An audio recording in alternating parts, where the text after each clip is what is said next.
This is the Bir district in the Marathwada region, traditionally known as the cotton growing belt of Maharashtra.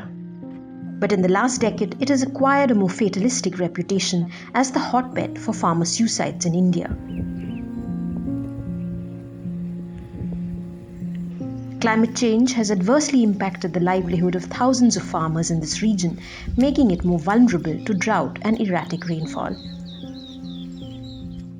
The anomalies of this climate shift have severely affected the yield of cotton, a seasonal cash crop that relies heavily on timely rainfall. What was once considered a bumper crop for farmers here has now become a financial burden on them. We are in a village called Rui, once a thriving hub for cotton farming and one that has earned its name from the crop. For nearly 20 years, Shivaji Rao Patil and his family depended on growing cotton. It was their primary source of income, but instead of earning from it, he ended up taking more loans to stave off the dire consequences of a poor harvest. Decades of intensive cotton farming had also degraded soil health. आम्हाला कापसाच्या कष्ट म्हणजे प्रत्येक वेळेस त्याला फवारणी मारायची, त्याला त्याच्या अगोदर खत द्यायचं, परेशान होत होतो आम्ही. उत्पन्न तर काय प्रॉफिट शिल्लकच राहत नव्हतं काही. नुसता खर्च करा. 2018 दुष्काळ पडला. त्या दुष्काळात कापसाचं पिकच आलं नाही. पूर्णपणे शेती समजा नुकसान पूर्ण नुकसानीत झाली. In the midst of this looming crisis, 38-year-old Kalidas Nawale was elected as the Sarpanch of Rui. तो मेरे गांव का नाम ही रुई इसलिए पड़ा कि कपास पे सबसे ज़्यादा काम करने वाला गांव मेरा था. कपास की बिजाई हो या कपास का उत्पाद हो या कपास पे काम करना हो. लेकिन उस टाइम तो ऐसी परिस्थिति थी, एक तो कॉटन का लागत थी खेतों में, और बारिश जिस टाइम कॉटन को माल लगना है या उसको बॉयल आना है उसी टाइम बारिश कम हो जाती थी, तो उत्पाद का साधन एकदम कम हो जाता था. तो मजदूरी करना या गन्ना तोड़ने के लिए किसी और डिस्ट्रिक्ट छोड़ के बाहर जाना या हमारा महाराष्ट्र छोड़ के कर्नाटक की तरफ जाना, इतने मसले लोगों के सामने थे. बहुत परेशानी थी सब. कितने सारे लड़के थे जो पढ़ नहीं पाए, जिनकी पढ़ने की तमन्ना थी. मैं बोल रहा हूँ आपको, जो आपके सामने आज सरपंच बोल के बात कर रहा है, ये लड़का सिर्फ 12वीं पढ़ा हूँ और 12वीं के बाद मुझे हमाली करना पड़ा है. मैंने कम से कम 3 साल फिर फेडरेशन में या गाड़ी भरने का, कपास भरने का काम मैंने किया है. तो ऐसी मेरे जैसी सब पे हालत आए वाली.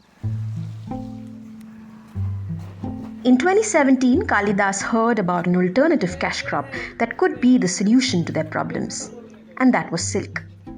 He found out how sericulture could be done with minimal drip irrigation and had a better harvesting cycle than cotton. In India, sericulture is also financially supported under the government scheme called Manrega, the Mahatma Gandhi National Rural Employment Guarantee Act. Launched in 2006, Manrega helps distressed rural communities in India with a stable income. Under its purview, farmers get nearly 85% of the investment needed to set up a silkworm rearing unit. Kalidas decided to take the gamble. तो ये चालू करने के 2 मकसद थे. एक, farmer की आर्थिक उन्नति करनी है, इसमें पैसा है. दूसरा, यही पिक चुनना क्यों है, इसको मार्केट में बहुत मांगनी है, जो बोलते हैं डिमांड है मार्केट में. और दूसरी बात, इसको कम पानी लगता है. What started out as an agricultural experiment has now transformed into a large-scale silk farming community. Today, nearly 600 farmers from Rui have moved to sericulture. One of them is Shivaji Rao Patil. Within the first 3 harvests of the silk cocoon, he earned more than he had ever with cotton farming. आम्हाला पहिलं कापसामध्ये जेवढा खर्च होता तेवढाच खर्च निघत होता. शिल्लक काहीच नव्हतं. आता 12 लाख रुपये रेशीमची. महीने किती मिळतात? महीने 1 लाख रुपये. जब 1 लॉट निकाला, 2 लाख अंडी पूंज लिया, 2 लाख आड़ी का 2 क्विंटल माल निकला, और जब 2 क्विंटल के उसको 1,20,000 आए तो वो परेशान हो गया, क्योंकि जिस तेरे उसकी 10 एकड़ खेती से 1,20,000 नहीं मिलते थे, उसको 2 एकड़ के रेशम के 1 लॉट से 1,20,000 मिल गए. तो फिर वो स्टार्ट हो गया. The sericulture model at Rui today is an economic success and one many other villages are trying to emulate. To understand the longer ecological benefits, however, we caught up with Seema Hardikar, a permaculturist working closely with farmers in the state. Seema explains how replacing cotton with a perennial crop like mulberry can be a viable option for drought-prone regions. Mulberry is a kind of very well sprayed and hardy species. It's a tree species. Okay, so directly if there is a difference, so you are moving from a seasonal crop to a perennial crop. One very good attribute of mulberry species, if you ask me, is basically it responds well to, as I said, copicing. Okay, the growth rate is very high. If you just go on training the crop, cutting the branches, the new flushes will come and it will go on. So first is growth rate is very high. Because of that, a lot of carbon is sequestrated. In cotton, you have to use a lot of pesticides. In sericulture, there is a limitation because you are already growing an insect larvae.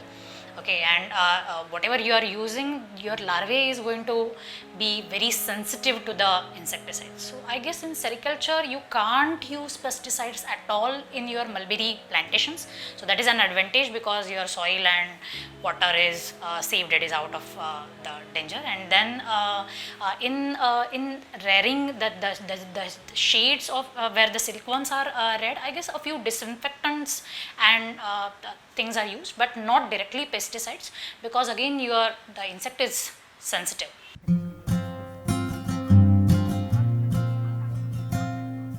The farming community of Rui tells us that their mulberry plantations are 100% organic. There is one common hatching center for the village. Once hatched, the larvae are distributed in trays of 1 lakh each to farmers who then move them to their own sheds. For approximately 20 days, these silkworms are fed mulberry leaves 2 to 3 times a day. The more mulberry leaves they eat, the better the quality of silk produced by them. At the end of the feeding cycle, the silkworms spin a protective cocoon around them for hibernation. This cocoon is made of one single thread of silk. After 4 to 5 days of making the cocoon, they are collected from the shed and sold at silk markets by weight. A lot of women in Rui have become active stakeholders in the process today. थोडा म्हणजे blouse वगैरे शिवत होते मी. आता शेती करत नव्हते. हे रेशीम उद्योग आल्यापासून शेती करायला सुरू केली. म्हणजे अगोदर शेतातलं काही येत नव्हतं. आता हे रेशीम उद्योगपासून शेती करायला सुरू केली. ह्याच्यातून जास्त फायदा व्हायला लागला म्हणून. आपल्याला स्वतःला करायचाच उद्योग आहे. म्हणजे कोणी घरचे माणूस वगैरे नसले, असे गडी माणसं नसली तरी बी म्हणजे बायकांना करायसारखंच आहे. त्याच्यातून आत्मविश्वास येतोच ना. तर भरपूर सगळ्यांनाच आलाय. म्हणजे आमचं गाव असं एकदम चांगलं म्हणजे ह्याच्यात परफेक्ट झालंय. रेशीम उद्योगातून म्हणजे बाहेर मंजुरीला जावं लागत नाही. हे स्वतः आपण आपल्याकडे दुसरे मंजूर आम्हाला बाहेरून आम्हाला स्वतः लावावं लागायला लागलेत. म्हणजे आम्ही तर दुसऱ्याकडे जातच नाहीत, पण दुसरीकडून आम्हाला आणावं लागते. There are, however, a few dark sides to silk production, those that have been drawing criticism globally. This centuries-old industry has been notorious in exploiting young children as labor to pay off their parents' debt. Reports suggest that despite being declared illegal in 1976, India hasn't been able to do away with bonded labor completely yet. Kalidas assures us that no children are part of the silk ecosystem at Rui. Moreover, the economic benefits of the village, if anything, belie the exploitation that has been associated with the industry. The other concern is the cruel practice of either boiling or heating cocoons, thereby killing the silkworm inside it. The intention is to be able to extract that single roll of thread without any breakage, which tends to happen when the moth breaks free naturally. Locals at Rui admit that the practice is still rampant in factories.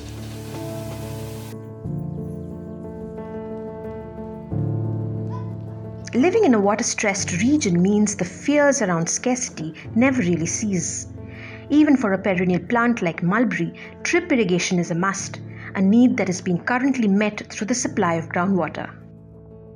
In the hope of building a reservoir for rainwater, Kalidas and his team have constructed several farm ponds and widened the river close to the village, building catchment areas around it. So how are you filling your farm ponds is very important. So farmers are filling the farm pond or just using them as a storage to pump the groundwater and store into a farm pond and then use it for irrigation. It is not at all recommended, because your groundwater is safe, which is in the earth underground, and it is safe from the sun, because there is a lot of evaporation if you are extracting the groundwater and bringing it to the surface and storing in a pond, and which is open. And Marathwada is it is dry and hot during summer, and there will be like evaporation losses are like 40-50%. So it is not at all recommended. But if you are filling your pond by giving some catchment and diverting the rainwater, whatever rain you are getting during the season, to the pond, it is good. It is a good practice. As a village head and aware of these challenges, Kalidas tells us he's working with ecologists and government officials to make sericulture sustainable. Today, Rui's farmers are part of a government program where they train and support other cotton farmers to replicate the model. उत्पाद निकाला तो इसको बेचने को हमको बेंगलोर जाना पड़ता, जहाँ रामनगर बोल के है, वहाँ मार्केट है, अपना इंडिया का सबसे बड़ा मार्केट है। तो यहाँ से बेंगलोर जाना, फिर ट्रांसपोर्टिंग खर्च, जाना आना। तो एक साल ये किया, जब क्वांटिटी और क्वालिटी बढ़ गया मेरा, तो फिर वहाँ के व्यापारी को हमने बोला कि हमारा क्वालिटी अच्छा है, तो आप आ सकते हो तो यहाँ से खरीदो, हमारी परेशानी कम हो जाएगी। तो वहाँ के नए नए व्यापारी को मिले, हम वहाँ जाके उनको यहाँ पे बुलाए। तो आज का कंडीशन ऐसा है कि बेंगलोर का व्यापारी यहाँ के मेरा माल खरीदता है और यहाँ से वहाँ ले जाता है, इसलिए फार्मर को कहीं जाने की ज़रूरत नहीं।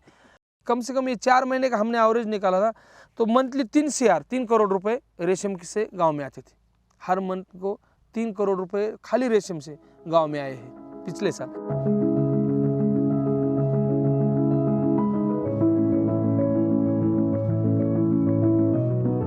Rui's sericulture model has received a lot of support from the rural administration as well.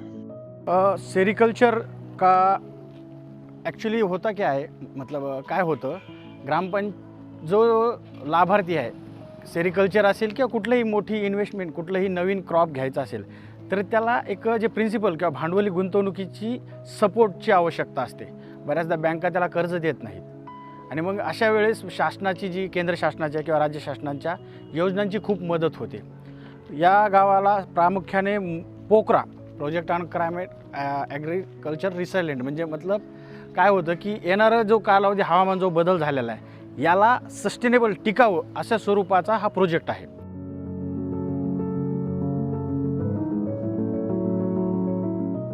गांव में मेरे कम से कम 50 लाख, 60 लाख, 80 लाख रुपए के फार्मर के घर है, बंगले हैं जो फार्मर के। कितने तो भी फार्मर है मेरे गांव में, कम से कम आज मेरे हिसाब से 20-25 लोग ऐसे हैं कि जिनके वो बंगले के सामने 10-10, 12-12, 15-15 लाख की 4 व्हीलर खड़ी है।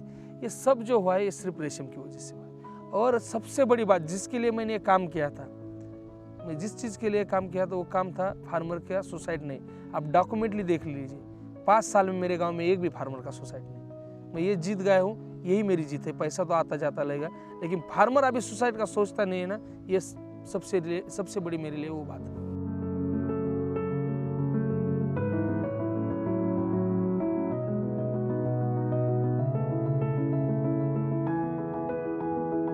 Thanks for watching Eco India. If you like the story, please give us a thumbs up and subscribe to Scroll.in on YouTube.